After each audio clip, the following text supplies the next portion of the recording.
Thanks for being here. I'm happy that we kick off our first CIN Cycling Innovation Network webinar out of the series, how to innovate and how to be successful as an entrepreneur in the cycling field. I'm very excited to have my former business partner Daniel here with me on board.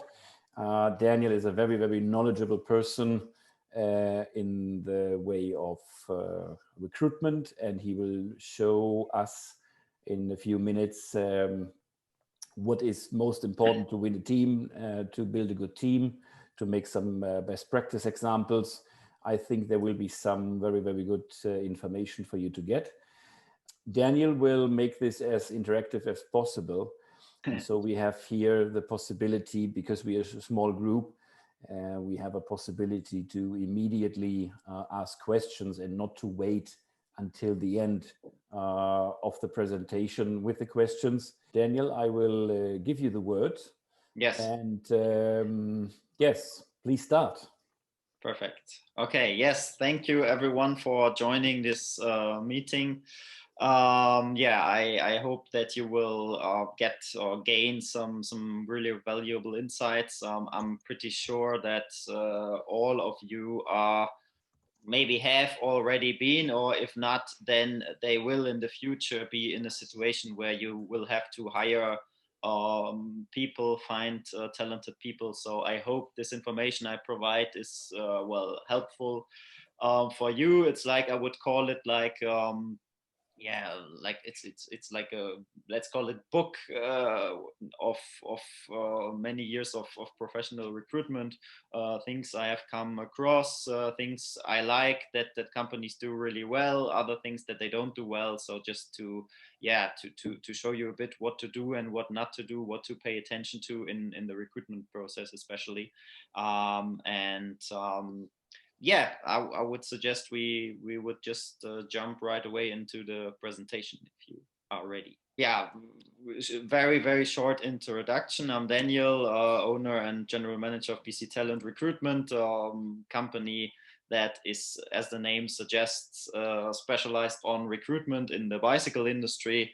And so we work with many clients from the industry, very big companies, but also very small ones that don't even have their own HR stuff. So we don't really have a preference there. And as I said before, it's like a overview and do's and don'ts of hiring processes, things that work well, things that don't work so well in our experience. I would like you later on, I will send this presentation also to Kevin and or to CIE. So my idea is, as I said, when you are looking for people, you have some questions about the process, I think this presentation you could use as a guideline. There are some helpful things inside that might be very useful for you. So feel free to use this presentation for your own purposes. Quick overview. I thought I'd focus on 4 points. Well, first of all, the recruitment process, which will be more or less like the general process, how to advertise, tips about the interview and selection process. So really from the starting point till we have hired somebody, also some insights about the onboarding process. Then, as I have realized, there are many startups also in this innovation group, naturally, and there are startup specific problems that might occur. So in my research, I did a lot of interviews with founders, and they gave me some valuable insights, about their companies, what works well, what does not work so well. So I would like to share that. Then there was from the audience, there was a request if I could include a section on women and recruitment, because there are some differences or at least some things I would like to mention. And then finally, some thoughts about team performance in general. So not only about the hiring, but also on the team. Yeah, how a team performs and how we might be able to improve that. Okay, the goals of this presentation, well, offers you many years in professional HR recruitment. So what are common mistakes in recruitment and how can we prevent them? Then there's a well-known sentence I came across, but we don't have the budget. And I think, like in life, there are many great things that are for free. But yeah, many times when I talk to companies, they don't really see them and include them into their offers. So I would like to create some awareness of what you actually have to give, and it's not necessarily related to money. Then you will also be challenged about to think about your own company and what you have to offer. So that might hopefully help you to attract more talent. And then, as I said, there will be a short section on differences when we want to recruit women. And finally, we will conclude with brainstorming some ideas about team performance. So yeah, hopefully you can use this information to for your future problems and to solve them. Okay, let's start with the recruitment process. Found a Benjamin Franklin quote that says, "For every minute spent organizing, an hour is earned," which I think is very suitable here. Many times we realize that there are things in the beginning that have not been set right and that lead to bigger problems later, but actually it would have been very easy to put them straight in the beginning. So make just some points you should consider when you start the process. First of all, how is the process organized and who is in charge? So do you do it yourself? Do you have someone to do it? Who is the person? Do you have already hired someone in HR, for example? If you do it yourself, do you have the time and resources you need? Do you want to get help, or are you experienced? Questions like that you should ask yourself. Then a very, very important question that you should not underestimate. What is the exact profile I'm looking for? I will come to that point later. We have many requests that companies come to us, tell us, we don't find the right people, but then it turns out the problem is before the process, actually, that they are not really sure themselves what they are actually looking for. So you need to have that clear. Then what is my search strategy? My search strategy, do I advertise? If I want to advertise, where will I advertise? Do I want others to know I am hiring or not? Those are all strategic questions you have to ask yourself before you start the process. Then a very, very important point that is a real problem, transparent application management. We notice huge problems there. Which is really a pity, because once you have already found very good candidates, they might drop out of the process. We realize that a lot because the process many times, unfortunately, is not very professional. Candidates don't get feedback, even if they are. We have cases they have been invited twice to an interview and then they don't get any feedback after the second interview. So that's the reason why you lose good candidates, which is a big problem, and you might want to prevent that. Then how is my interview process organized? Do I want to use some kind of assessment? I included that because there was a question from the audience when we had the sessions in the breakout room last time about assessment. So I included that as well. Then, of course, once the interviews are over, you want to make an offer, and then you have the onboarding process. So that's general how the whole process works. Then once you have decided what profile you're looking for, you want to work out the job advertisement. Please be careful. Job ad and job description is not the same thing. It would be very good to have a job description. For example, I have a client at the moment. I will show you the advertisement later on in this presentation. The job advertisement should be about 1 page and include the points we are going to discuss now. The job description, on the other hand, could be a bit longer. So I received the 4-page file from them. So of course, naturally, it includes more information on the job, on the role, so that the candidates get a good impression what this job actually or what actually needs to be done in this job.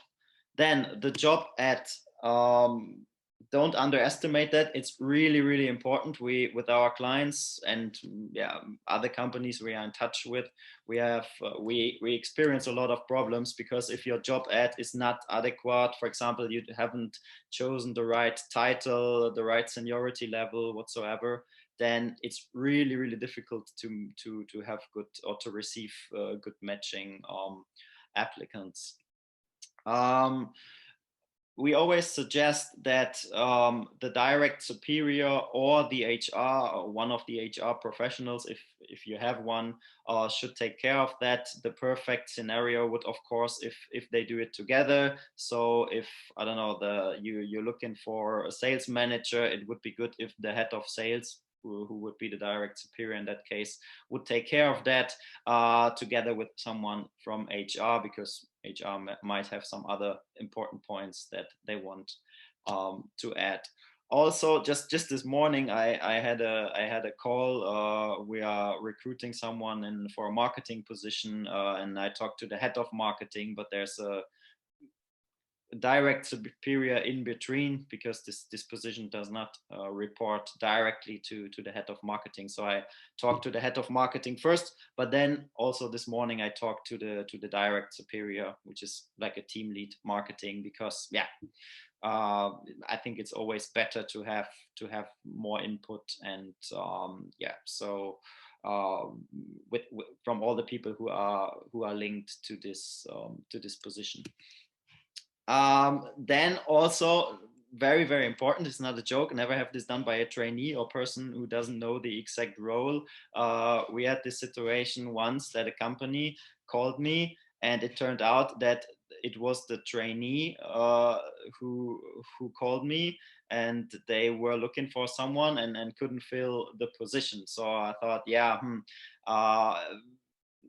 she told me that they were looking for, I don't know, 6 months, and they couldn't find the right person. And I was really surprised that they give such an important matter to a trainee. And obviously she didn't have any help with that. So she was a bit lost. And like that, of course, it's really difficult to recruit a person, the right person for the job. So my message is, never underestimate the power of a great job ad. Even if you maybe think you lose some time, it's a very, very good investment that you should definitely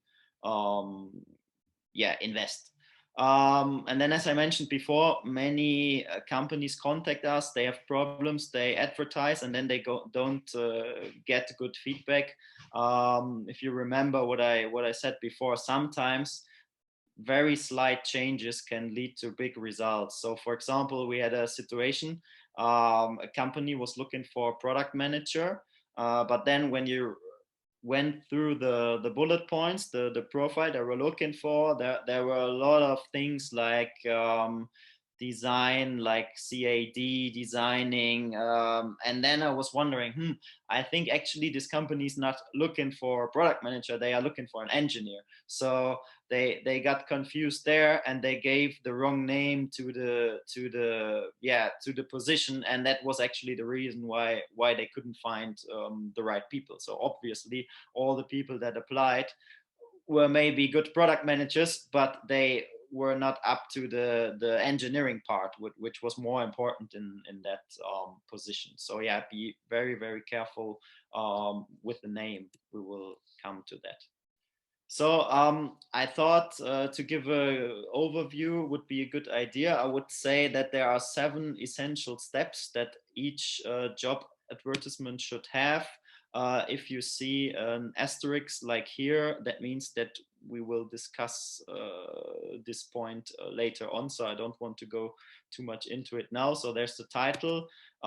Then usually it starts with an About Us section. This is a short message about your company. We are this company, we produce that and that, we operate there and there, and yeah, some general ideas and information about your company. Then you have the job details or requirement, yeah, what the person needs to do that you are looking for. Then you have the section Your Profile, what experience you expect the applicant to have. Then very, very important nowadays, because yeah, as you might have noticed, it's very difficult to find great employees these days, especially in the bike industry, because the industry is booming and few people are on the markets. So you really have to get your benefits right to attract people. Also a point which we will discuss.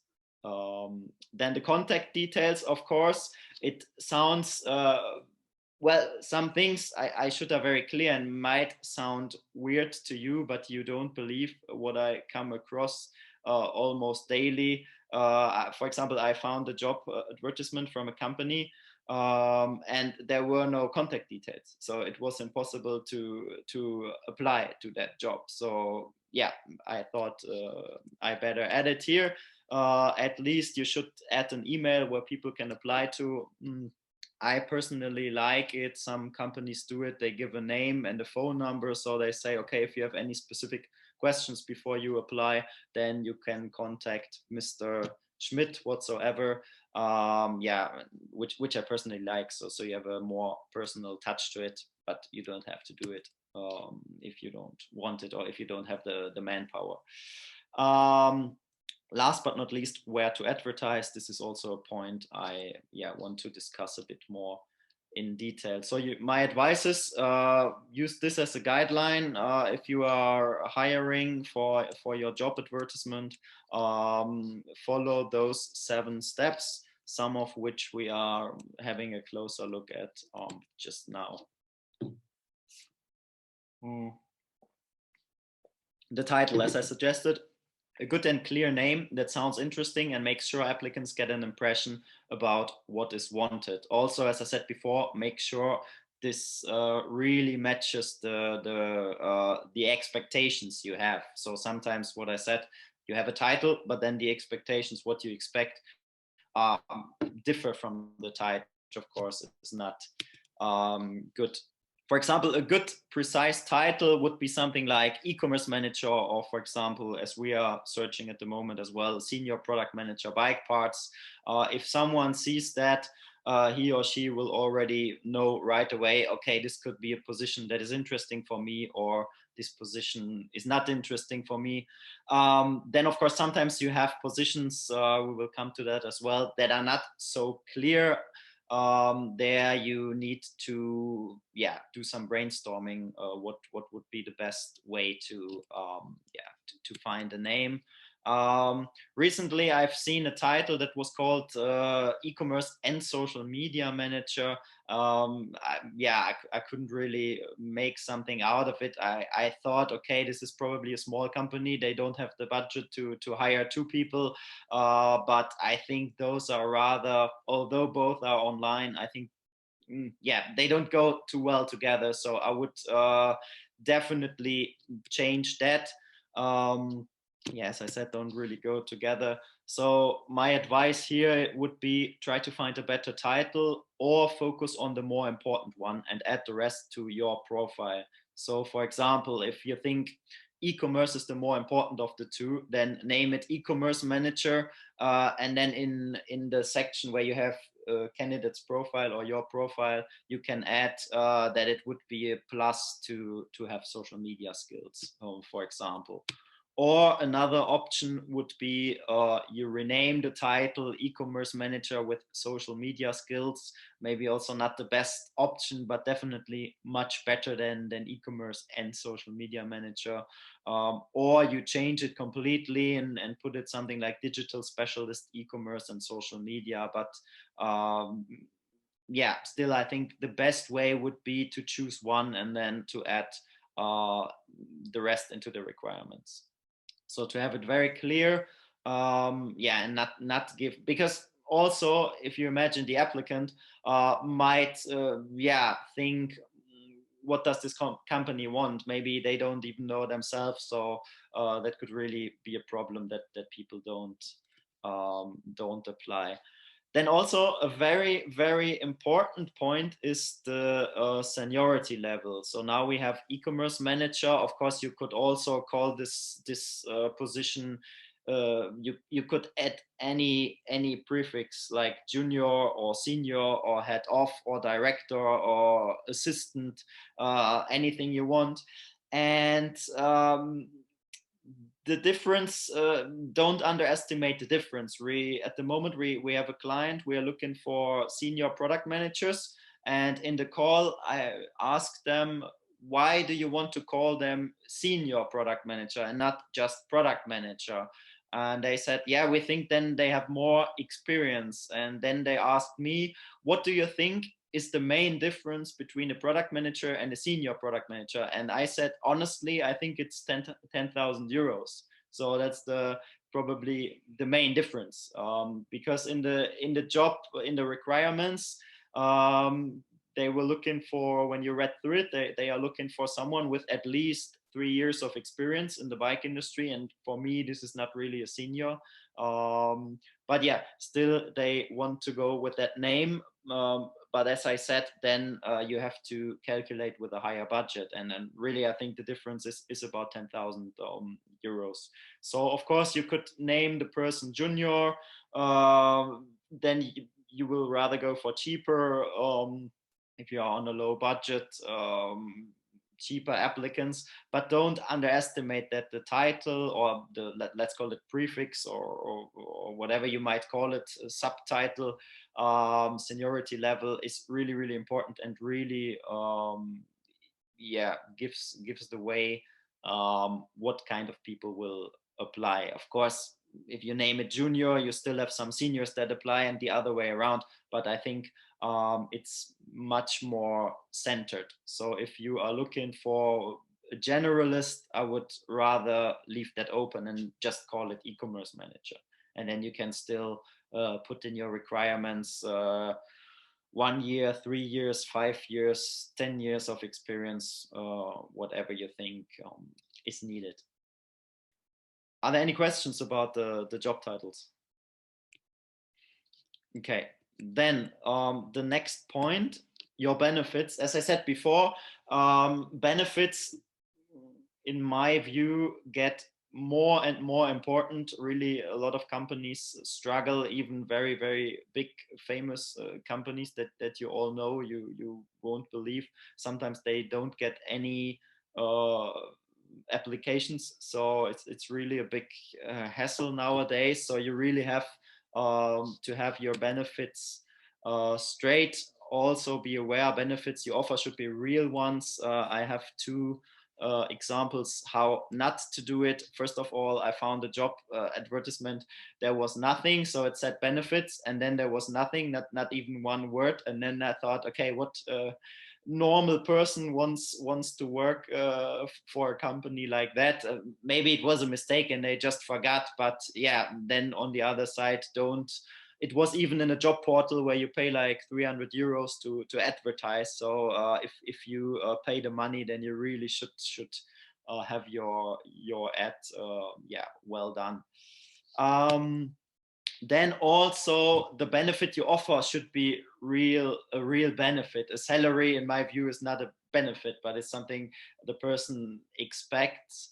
Also work related things like a company car. Okay, sometimes they put the company car that you can use yeah, for private matters as well. Okay, but yeah, usually when you have to drive like 100,000 kilometers a year, then it's clear that you have a company car, also a dynamic team. Yeah, things like that are not really benefits. So I would like to ask you to think about your own, company, or the company you work at. Maybe you are in the situation that you need to hire someone, or will be, or have been. So what are the benefits that you or your company has to offer, that you really, where you say, this is my USP, my unique selling point, not in terms of your product, but in terms of your company. Imagine you have to sell yourself or your company to employees that you really want to win. What would that be? It would be great if you could think about it, maybe for a couple of seconds, a minute, and if you could throw in some thoughts. Could be anything. Yeah, it was a question, Daniels, right? Yes. Okay. Okay, so yes, some idea. It could be also sometimes for junior people when they are coming in a company. It's also interesting that they have on the side some senior working with them, because they know that they will learn. And I think that also for junior people, the learning is also a key point when you are starting a job, for example. Yes, definitely. I always thought about. I heard from Adidas is doing it. They have kind of a mentoring program, so they have people, Exactly. mentors. I called it the buddy system in a later stage. But yeah, this is really a really good point, as you say, especially for juniors. The problem is there often is a difference between what they promise and later what they can offer, because we know many times, of course, they don't have the manpower then to really do it, because it really takes a lot of time and effort to do so. In the US, I guess the health insurance is the big one, right? Also the most expensive one.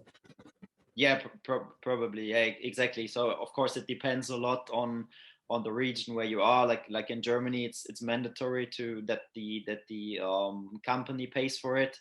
In other countries, it's different. Also in the Netherlands, where we are located at the moment, normally the employee pays the health insurance. So yeah, this could be a good plus, definitely. Yeah.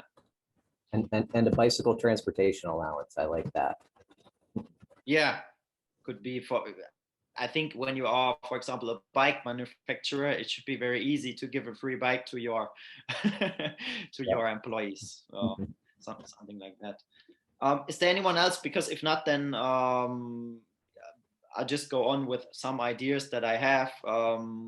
So this is like my top 10. I think those are all. I focused on low cost because I know that low cost maybe is not a good word, but benefits that are not necessarily expensive. So because I thought it's always good to save some budget, and as we have some startups here,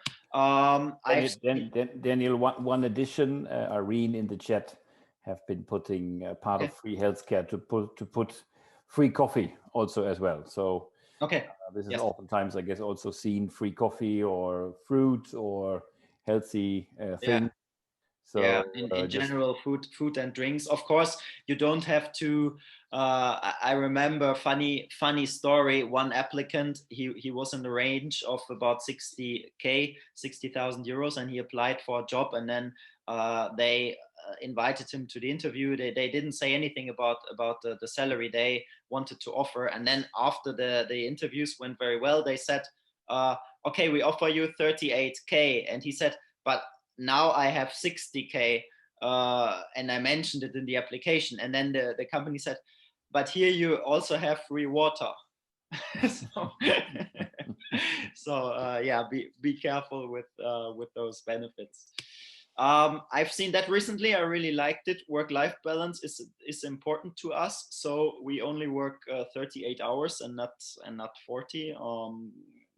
Point, of course, doesn't cost money in that sense. Maybe it costs you money in the end, because maybe you get less work done, but I really liked that point.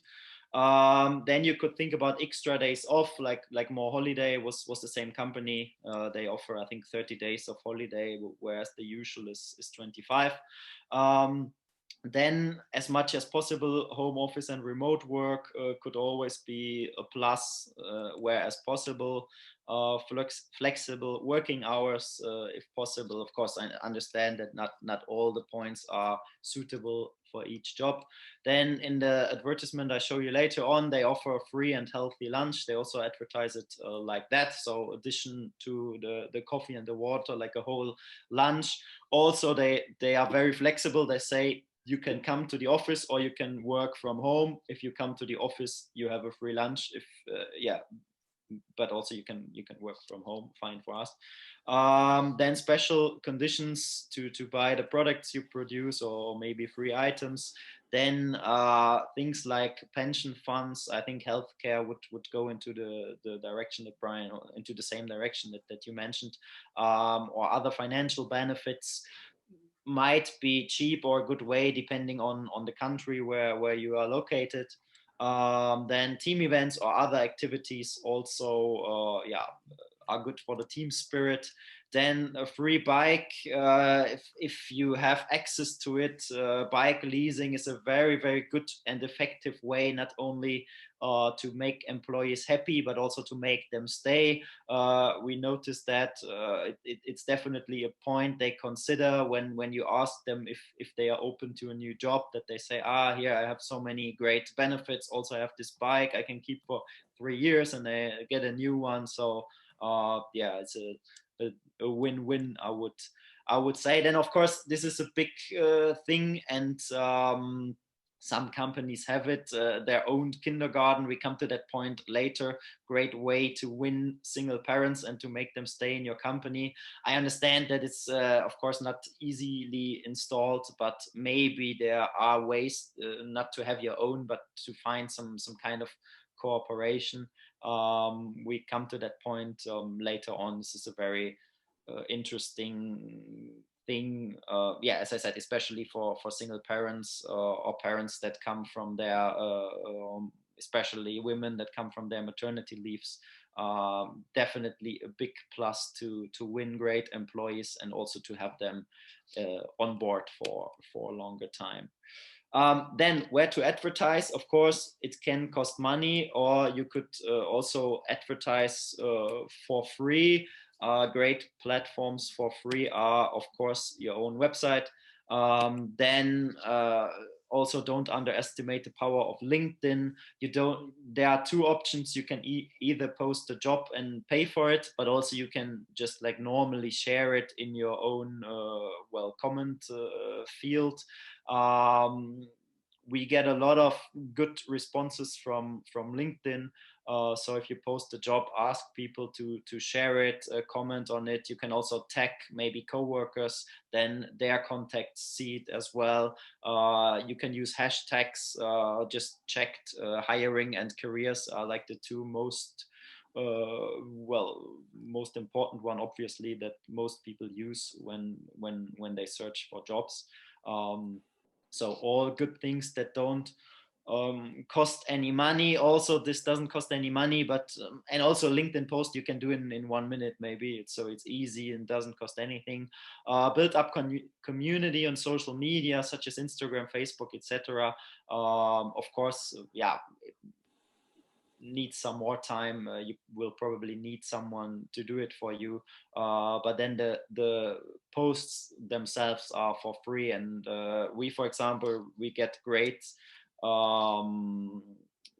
very, very great responses nowadays, especially from Facebook and Instagram. I just hired someone recently. She takes care of all the social media activities, and we really have found some great candidates that applied through our social media campaigns that didn't cost us anything.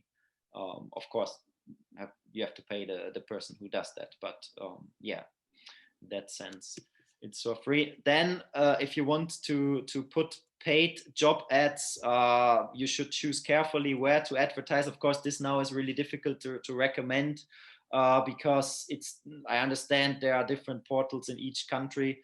I don't really want to give a recommendation. Maybe in that sense, if you really want to need a specialist in the bike industry, then you should, of course, use bike industry insider portals.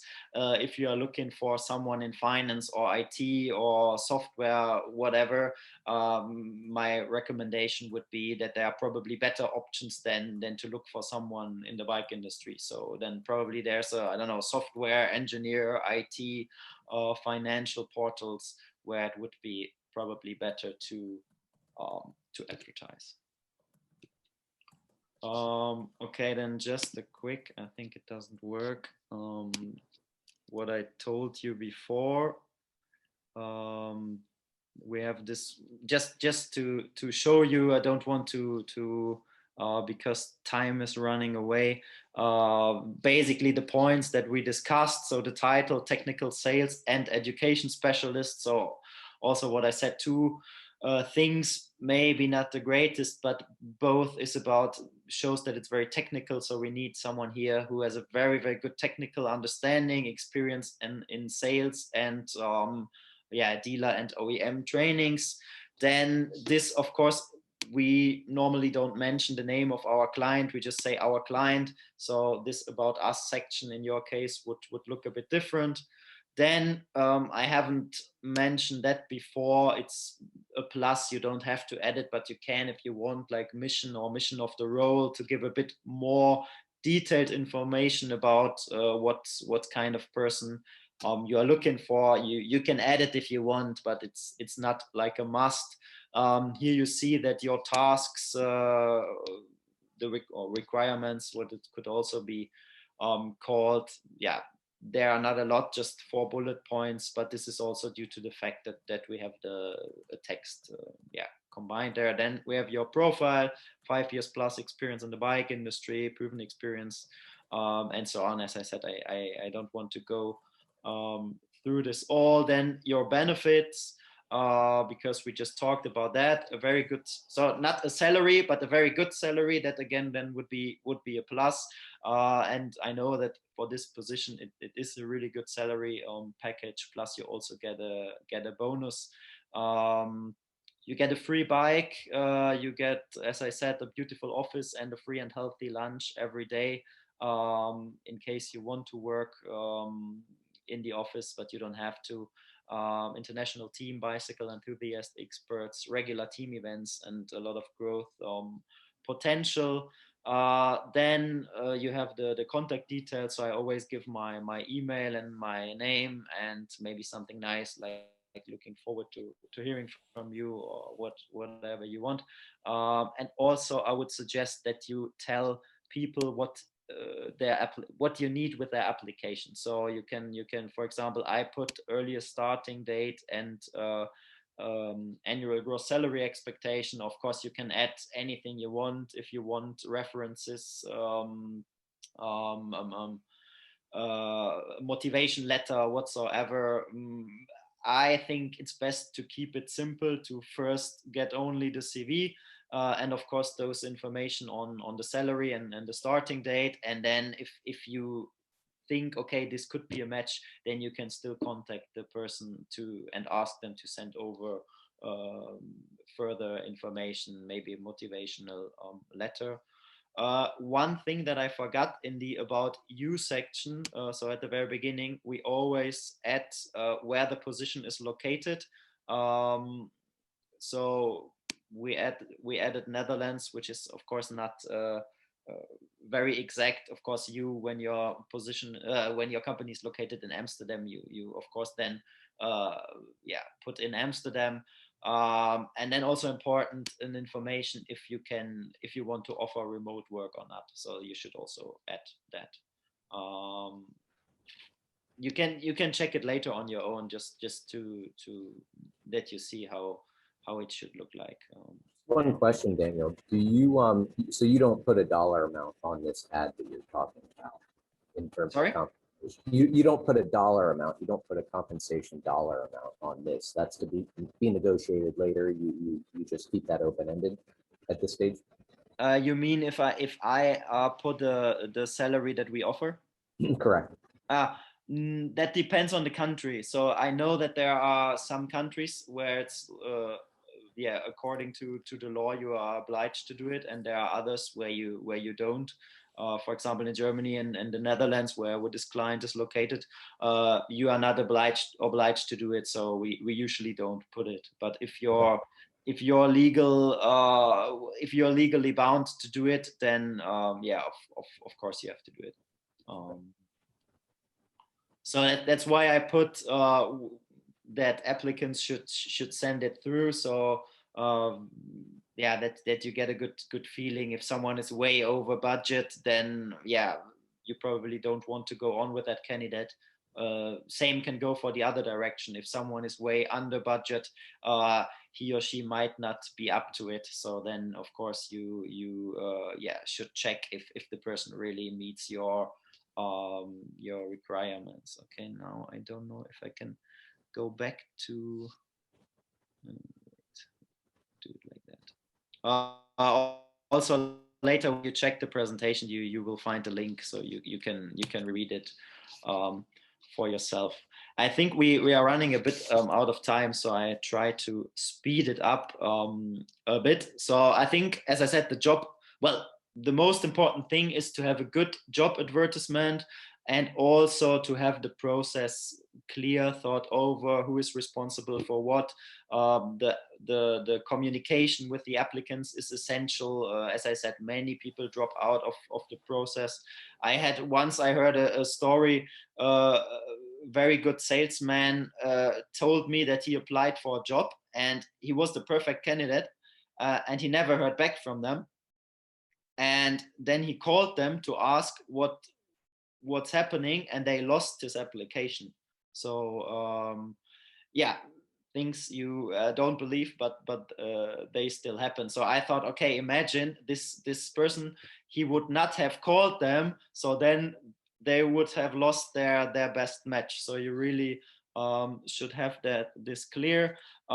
Give feedback to everyone. So entry confirmation, invitation management, refusal or approval management. Once you had an interview, yeah, tell people, okay, we really like the interview, but we prefer another candidate, or okay, we like the interview so much, we want to go on with you. But yeah, make sure they get make sure they get a quick response. As I said before, it's very, very important. We have a lot of problems with dropout candidates telling us, oh, this doesn't seem professional, or I wait for so long, I think they forgot about me. Recently, I was looking for a team lead, product management, and they had to postpone the interview. So he was scared that he thought, oh, maybe they have found a better candidate and I'm just number 2 now. I don't know if I want to go on with the interview process. But it turned out it was just due to an unexpected holiday of the management. So yeah, communication really is essential to not lose good people. My suggestion is allow a maximum time of 2 weeks to get back to a candidate. So if you had an interview with them, maybe a bit less, but generally make sure that after 2 weeks, at least you tell them, okay, I have received your application, we need a bit more time, and then you can still buy some time. Let's call it like that. Yeah, as I said, after the interview, please let people know if you want to proceed with them or not. Be very honest, and always consider, even if someone, because I sometimes hear from companies, okay, yeah, we didn't give feedback, but on the other hand, the candidate was not the right one for us. So yeah, not too bad if he doesn't have the best impression about us. But then think about, it's also possible, especially the bike industry is very small, people talk. So if a candidate has a bad feeling about your company, he definitely will not recommend it to others. So also don't underestimate that community factor. If you tell someone, okay, we really enjoy talking to you, give honest feedback, explain you have decided for someone else, then there might be the chance that the person applies to you later on again and also recommends your company to someone else. Then just a quick overview on the two interviews. The first interview, I would, as my personal recommendation, I would always do online, because yeah, you save a lot of time and trouble, also money. And also you can do much more interviews. Maybe you can choose, like, if you are lucky and get a lot of good applications, you can choose, like, let's say 10 people, you do 1 hour video call, then you have invested 10 hours, but you really have seen a lot of people. And then my suggestion is as well, we have it on the next page, the interview ideally should be done by the same person who does the job ad, so the direct superior or someone from HR, or you do it together, which of course would be the best way. Try to create a good atmosphere, break the ice, make it as pleasant as possible. One point that I find very, very important in job interviews, give the candidates room for questions. So it's often not you ask questions, they answer, but in my opinion, often it's the other way around. A very good candidate asks very good and clever questions. So also be a good listener, listen to the questions candidates might have. And I think this is a very, very important point in the interview as well. So don't make it like a police investigation question answer. Try to have it as open and pleasant as possible. Then again, conclude your interview with explaining the next step. Tell the candidate, okay, you will hear from us within the next week, or if you already know you won't have a lot of time, yeah, let the candidate know, I'm sorry, it might take a while, so it can take 3 weeks now, whatever. Any feedback is better than no feedback. Then the second interview, here my suggestion is that from the first interview, if all goes well, you choose between 2 and 5 people. 2 is probably not enough. Always consider that a candidate might drop out as well because he receives another offer or loses interest or whatsoever. So it's always better to have yeah, not more than 5, but maybe 3. I would say 3 or 4 would be best. That now you can invite them in person. Then also probably the second interview is a bit more, let's say the first is maybe a bit more on the human side, the second one a bit more about business. There was the question about assessment. I skipped that point. Come to my conclusion right away. There are, of course, assessment tests, but I hear a lot from candidates that they feel this is really, really old school to do assessment. So what our clients usually do is they have some work-related cases they do. So, for example, of course, it depends on the position. If you want to hire a designer, of course, it would be great to have some design project. If you want to hire someone in marketing, you could do something like a case study. Look, we have this new product. How would you promote it to the dealer or distributor or whatsoever?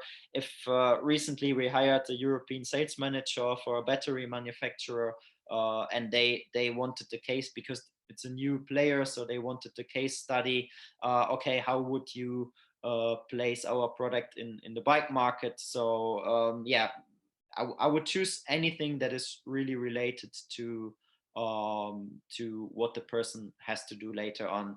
I would always prefer that over assessment. Then Till would be a good person to talk to if you want to do something like motivational or personality trait tests. The Reese profile is something we have good experience with. If you are looking for a top level position or someone you work together really, really closely, I don't know, if you are a founder and looking for a business partner, shareholder, someone you really need to trust and you work together with a lot, then yeah, a personality trait test could be a good thing to see how well both of your personalities match each other. Okay, then the offer also, just quickly, because it's almost 5, you can choose, you can, if you have decided for a candidate, you can include, well, you can talk about money in the second interview, or you arrange a third interview exclusively for that matter. If you have followed our advice, then you should already have some insights in the application. For example, the applicant applies, wants 60K, you have thought about 50K, so then maybe chances are good that you can agree on 55, something like that. Is not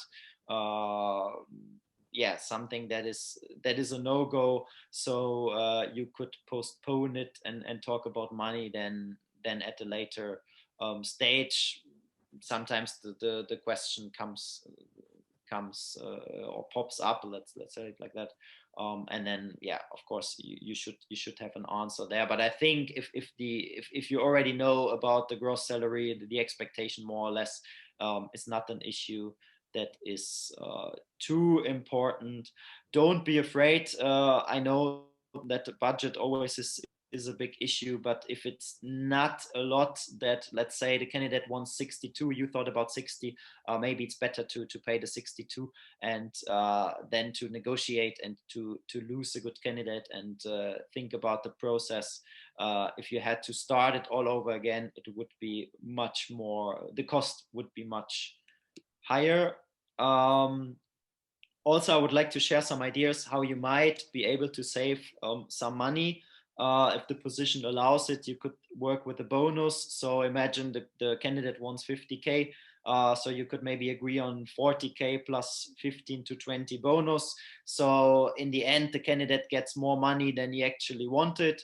But still you can scale it better. It's easier for you because it comes in cheaper, and then the bonus anyway you just have to pay if the person performs well. So that means more revenue for you that you can then of course share again and lower risk. Then think about your benefits. Not all the candidates are looking for the money. Some prefer other benefits. We have discussed that before. A good way that we also have recently in our product management position is you make a deal with the candidate. Imagine the candidate wants 50K, so you could find a deal that, for example, you start with 47.5, then in year 2 he or she will get 50, and then in year 3 a bit more. Then you can test better if it works out well. You save a bit of money in the first year, and the candidate has a good outlook for the future. Then the onboarding process, really important. Imagine now you have successfully managed the whole process. You don't want someone to drop out early. Please be aware. I know it takes a lot of time, even especially with high positions. If you hire I don't know, head of sales, you expect the person to have a lot of experience, but still it's a new chapter, a new company, maybe a new product. The person, no matter how experienced he or she is, he will need some time to get used to all the processes within your company. So it's really essential to have a good onboarding process, to give the person time, and of course help. I remember once we had a case, we hired someone or we found someone for a client, and then the person called me after a week and said, in doing the interviews, they told me there will be a great onboarding process, but the first day I came here, they said, okay, now I have to do that and that, and I have to start right away, and there's no one I can ask for help. And as you can imagine, this is really frustrating for a person. 2 things I think are also a good way. Try to think of something very nice and welcoming, like a small celebration for the first day. It can be even a very small thing. If the person receives a company car and you hand over the car keys, you can think of some special way to celebrate it, which will be a nice and memorable event that doesn't cost you anything extra. And then what I mentioned before, the buddy system, or you could also call it mentoring system. Buddy system actually means that a person that is working with you for a long time will be a buddy, and the new person that starts will be his buddy then. So he or she has a person in the company who knows the business, the company, the position very well for a long time, and whenever the new hire has a question, then he has this specific buddy who will help him or her. So I think this is a very good way also for the new person to get integrated well into the team. And I would definitely recommend thinking about that. Okay, just quickly, I hope, because it's 5 now, I hope you have a bit more time. It's a bit longer than expected. Startup specific needs, you can read through it later on. I conducted some interviews with founders, and many of them told me the same thing.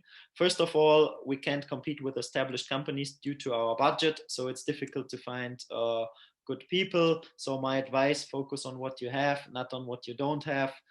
Maybe you want to start your job announcement with what you can offer, not what you expect. Be open, tell them you don't come for the money, but for the spirit. Show them career paths. Point that we had before, a junior can get promoted easily, whereas in a big company, it's maybe much more difficult. Use the benefits we have worked out before. Our organization changes so quickly that it's very difficult to make an exact job description. Also a point that I heard a lot. So my advice, try to be as open and transparent as possible. If you are looking for a logistics manager, for example, tell people that for the job they have to be so hands-on that there might be times in which they have to pack packages themselves. Make clear you need people to be open for change.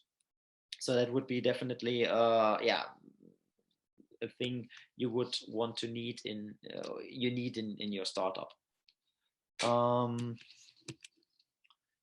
Then my organization has grown so quickly. People used to be great in the beginning, don't seem to be a good fit anymore. We come across that a lot. Unfortunately, firing is also a natural thing. I understand that it's hard even when people come or are with you from the very first day. So but if all goes wrong, of course, you will try to find a different role, a different position. But if all goes wrong, this is to encourage you. This is a natural thing. Things run its course, and sometimes it's needed like that. Okay, then some advice I gained from the founders, and hopefully it's good advice for you. In the very beginning, don't hire experts, but rather generalists. Prefer people with great mindsets, even when they seem too junior. They can grow. Hire experts for very important positions right from the beginning. So it's not a contradiction to the first, but that in general you should look for generalists, but there are very, very specific positions where you definitely need a specialist.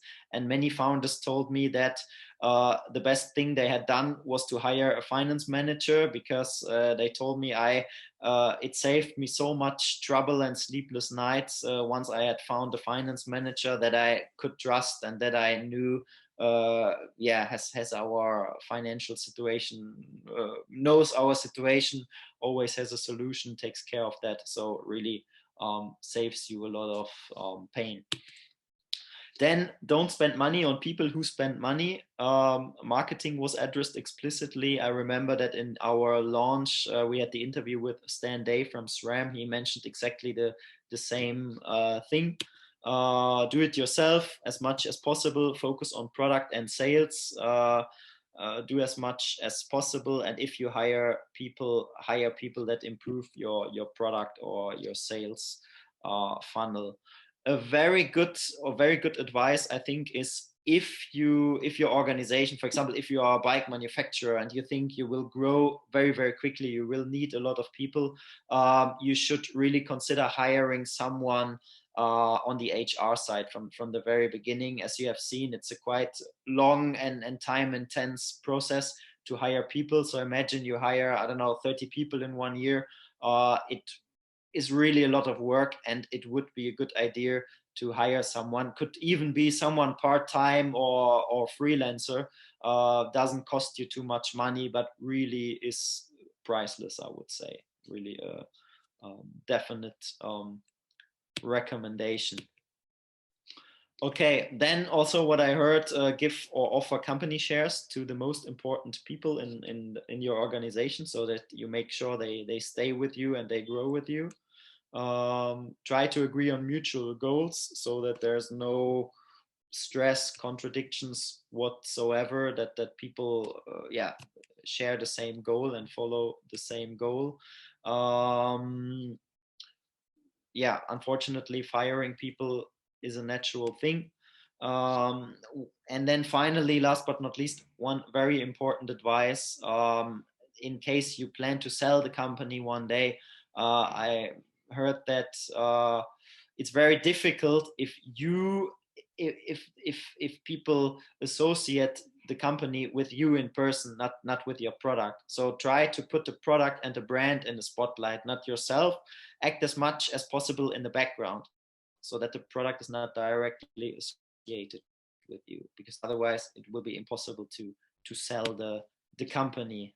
There was a special request about the topic women and recruitment also. Well, I don't want to call myself an expert on the matter, but I've been invited to a Eurobike show in 2019. Of course, we have sometimes let's say in the normal recruitment process, our client doesn't really care if it's a man or a woman. Sometimes we have really specific requests that they are looking especially for women.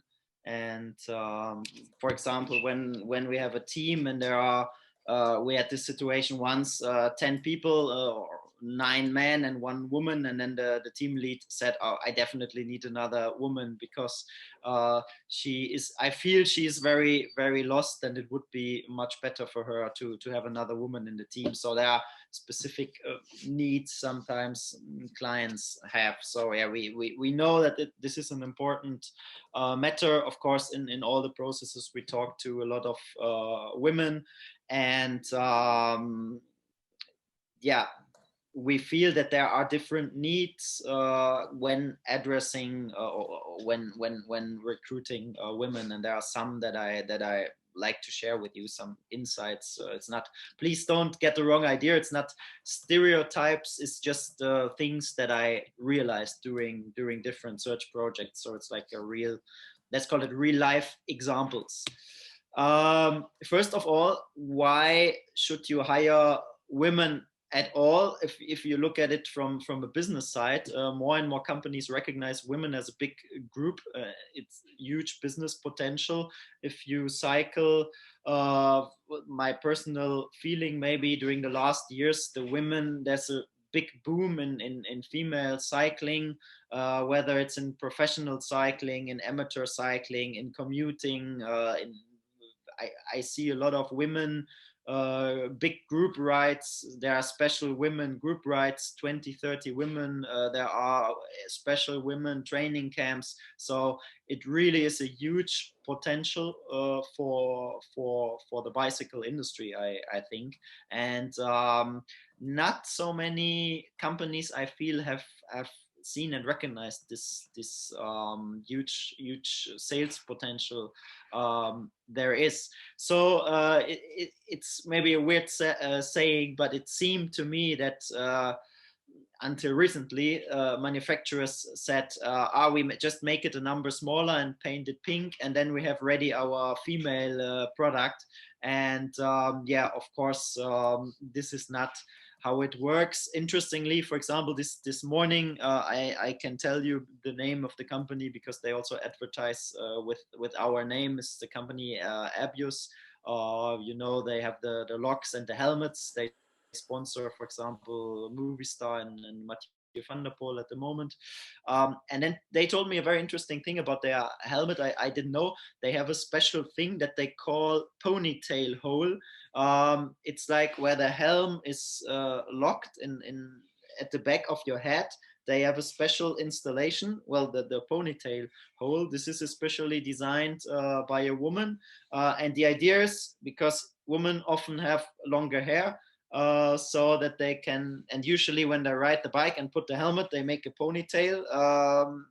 Because Lee, you can confirm it, I can see. And so they call it the ponytail hole, and it's a very comfortable thing. You just put the hair through, and it stays well where it's supposed to be, and it doesn't affect, because I know from other helmets, you could have a problem to lock it properly. So this would be a great example of a female specific. I know this one is not actually female specific, they sell it to men and women, but it's a thing I think definitely worth mentioning, because Daniel, really good. You just sold 2 helmets to Brian and to Irene, so I think you could also be hired as a good salesperson for Airbus. Thanks for the nice story. No, just an example, because as I said, I just had this call this morning, and I didn't know they have this special feature. Of course, there are other examples like bikes, or I know that nowadays the clothing apparel industry, they have a lot of they started with designs, but I understand women have a different body, so they need different jersey material, shapes, whatsoever. And there's a huge, more and more companies see that potential.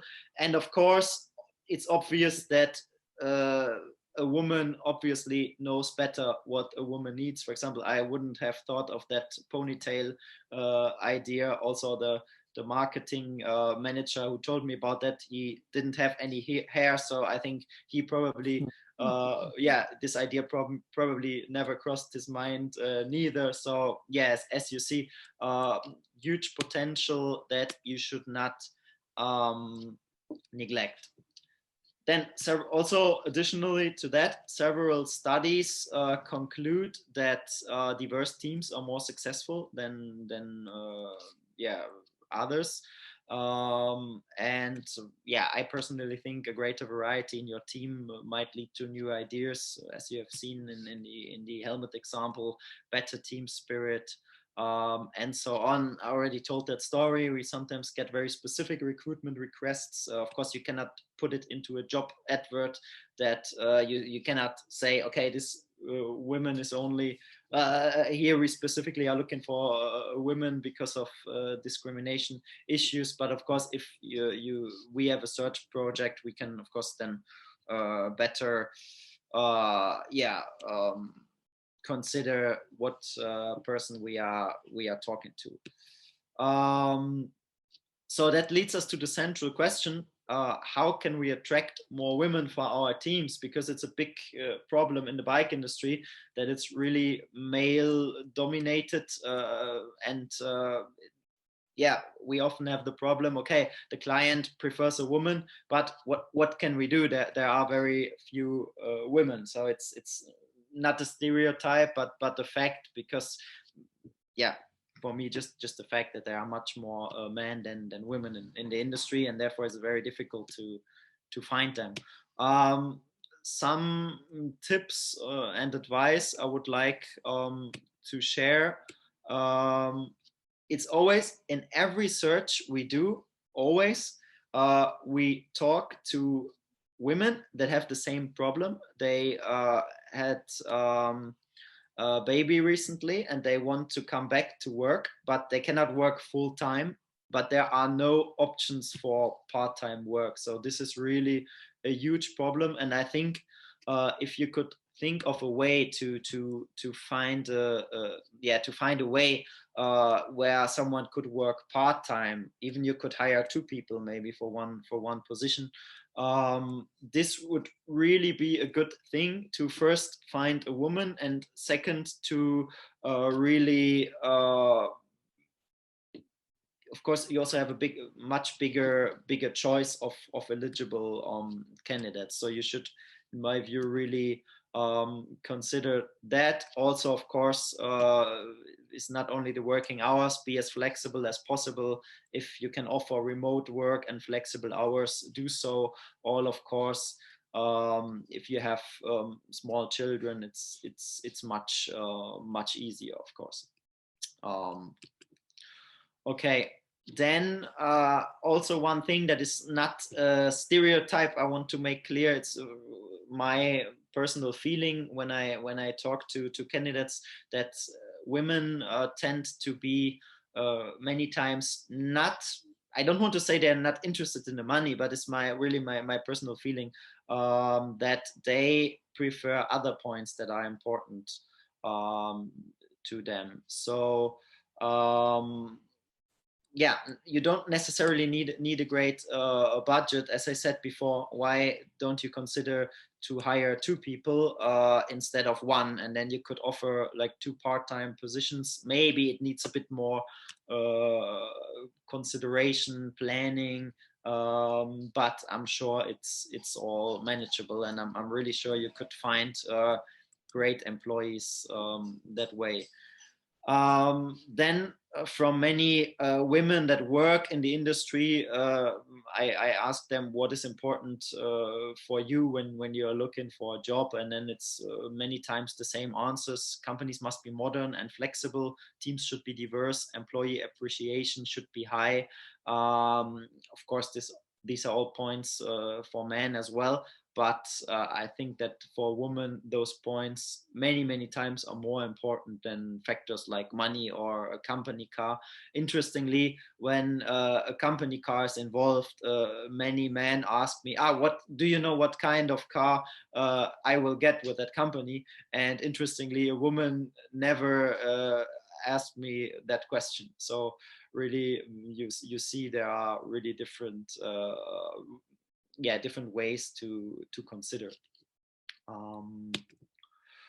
Okay, yeah, that's to the point. Women and recruitment. Do you have any questions about that? Then some thoughts on winning teams. Wanted to add that as well. This is not really about the recruitment process, but as the topic is also about existing teams, that of course can also be issues.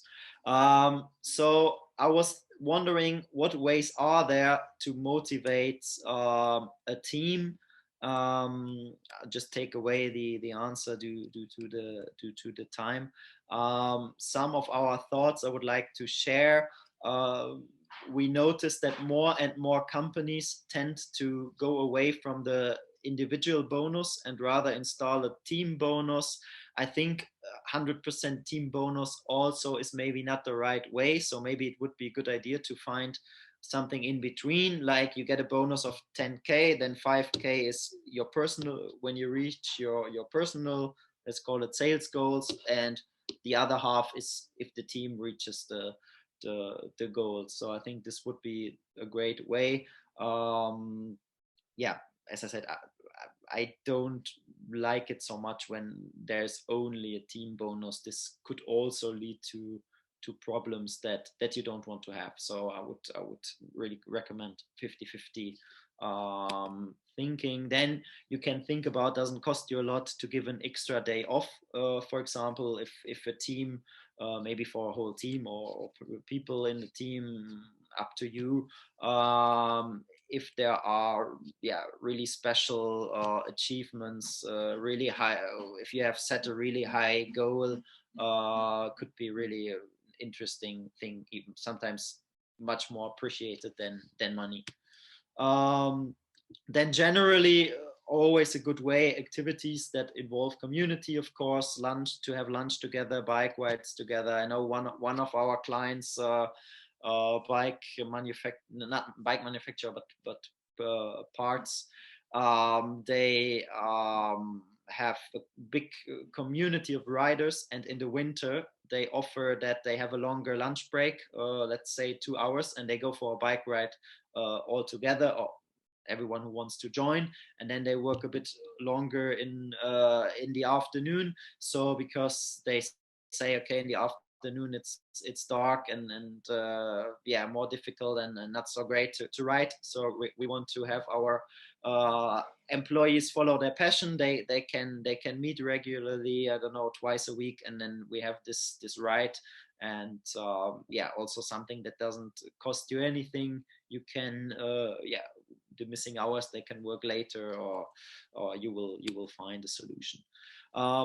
Also very important, of course, not necessarily directly due to the team, but a happy team needs happy team members. And so do what you can to create a great atmosphere. Be open to listen to your team members' needs and worries. Of course, a happy company, great, where the employee is valued highly. Yeah, single people are more are happier, and then of course if everyone is happy, then also the team is happy, also something that is really important. Then I wanted to share, it's the last point really, I know I have yeah, taken a lot of your valuable time. I came across a problem at the moment. I wanted to ask you if to brainstorm solutions, but maybe if it's too long for now, just to you can think about it later on. Maybe you have come across a similar situation. There's a team in a company, special section, doesn't really matter what section that is. They have 5 people working in the team. They are together for many years. I think one is already 15 years with the team. The newest member maybe 2 or 3 years. There's no team leader, and all the people report directly to the general manager. So the problem is that the general manager feels that the team is not performing well, and he somehow is blaming himself because he doesn't have the time to be a good leader for them, because he's responsible for, let's say, 5 or 6 sections, and this is just one of the sections. So this is one problem. The next problem is that the team is not performing well, especially because of 1 or maybe 2 members that are not performing well. So now the question is, what can I do? Of course, the idea is to find this team lead so they have a better guidance, and he can instead of having the 5 direct reports, he just has 1 from the team lead, which makes organization easier. The team will hopefully perform better, has more guidance. But the problem is now that we are having at the moment. What can we do now? Should we install a team lead first and hope for better performance? Or should we take action ourselves, general manager now, and fire the people or the person in question first, and then hire the new team lead? So this is something, if the time allows it, I would like to share with you. Maybe you have some ideas. I think both have their pros and cons and their consequences, because I feel that in this team there really is they really have a big problem, and yeah, this is really a big issue then also for the company as a whole, if one unit is not performing well. One last thought from my side. I think there are pros and cons. You can hire someone now, hope that the situation gets better. The problem will be if you have a new hire and he or she has to fire someone as one of the first actions. This will be really bad for the team atmosphere, I think. On the other hand, if you fire the person now and then a new team leader comes, maybe then he or she would have needed exactly that person. So both are really, it's a really difficult situation. And I just wanted to share it with you. So maybe thinking about it, maybe you had something else, or you will experience something else in the future. Maybe this will help you to take a good decision. Yeah. Yes, then last but not least, thank you very much. Sorry for this rather long presentation. I wish you all the best. I hope that you gained valuable information. Feel free to use this presentation as a guideline. And then if all goes wrong, of course, you can always, always feel free to contact me. And yeah, sometimes, as I said, sometimes really when you talk about it, sometimes really small changes, like just changing the name of the position, can make a huge difference. Thank you, Daniel, for this nice presentation. I guess it was really valuable, and yeah, thanks for being here. And I think we should conclude here.